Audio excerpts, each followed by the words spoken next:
Hey guys, my name is Tommy. Welcome back to the channel. With Gen Con winding down as I'm recording this video Sunday night, Starfinder is officially released and upon us.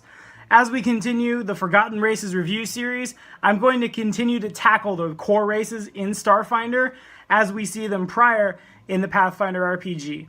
Today we're talking about the Lashunta. Let's get to it. The Lashunta are from Castrovel. These guys are psychics. They have a pair of antennae growing out of their heads that they use to communicate telepathically. In Starfinder, you have two sub-races of Lashunta, the Demaya and the Karasha. The Lashunta of Pathfinder don't have a sub-race, but are instead sexually dimorphic. What this means is that male Lashunta are about 5 feet tall, weigh around 200 pounds or so. They're more muscular, more compact, whereas female Lashunta will grow to be about 6 feet tall, weigh around 140 pounds, and they're a little more lithe, majestic, charismatic, these kind of things.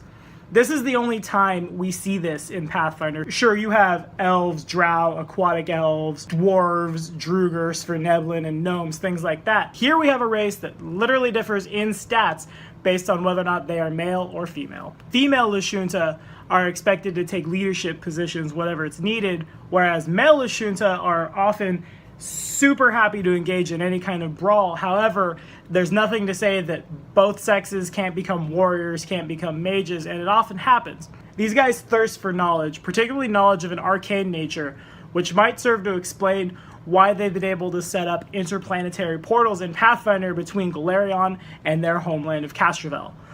The nation of Kyanin is where these portals are rumored to lead.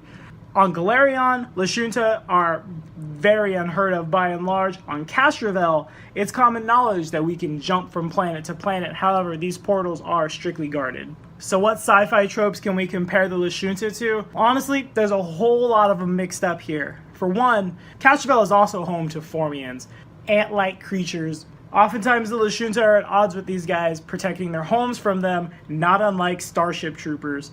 The antenna remind me personally, as a blatantly huge Trekkie, of the Andorians, and the telepathy reminds me of a Betazoid. So to me, it seems like we've just kind of taken all these things, rolled them up together, bam, new race. Now let's get down to the meat and potatoes, shall we?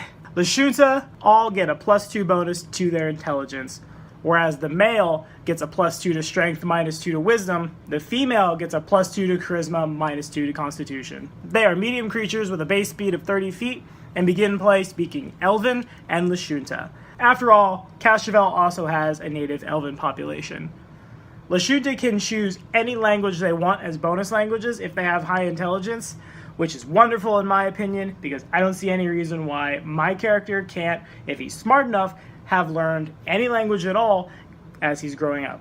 Lashunta get a +2 racial bonus on any one knowledge skill, and if they have an intelligence score of 11 or higher, they can cast Daze and Mage Hand at will with Detect Thoughts once a day. The capstone on these guys, the thing that I think really sets them apart from other races, is their telepathy. Any creature within 30 feet with whom they share a language, they can communicate with telepathically. I would build a sort of scout. Not in the sense of, I'm going to go run into the forest, I'll see you later, come back and report kind of thing. Not like that. More like I'm in the dungeon, I'm going to go invisible, I'll go 30 feet in front of you, and I will be able to communicate exactly what I see as long as we stay within 6 squares of each other. The Lashunta solves a problem that we often see when we're playing tabletop role-playing games. What does my character know versus what does the player know versus what do the other players know versus what do their characters know. If I'm in a room and I'm playing a character and I realize that the king is dead and has been replaced by a doppelganger, let's say, everybody else who's in the other room has no idea unless I kick down the door and I tell them this, and if they're in the same room as said doppelganger king, that probably has negative connotations. If I'm playing a Lashunta and I can speak a common language with somebody in my party, which probably you can, all you gotta do is use your telepathy and ping it back to the party. They know what's going on, and most importantly, your GM can't poop on you for sharing information that other characters don't know. This situation expands itself ever farther the more players in your party that are Lashunta. Matter of fact, I don't see any problem with trying to convince however many people are in your party to roll up Lashuntas in your next game. The telepathy means you guys are always in conversation, but the other guys can't hear you.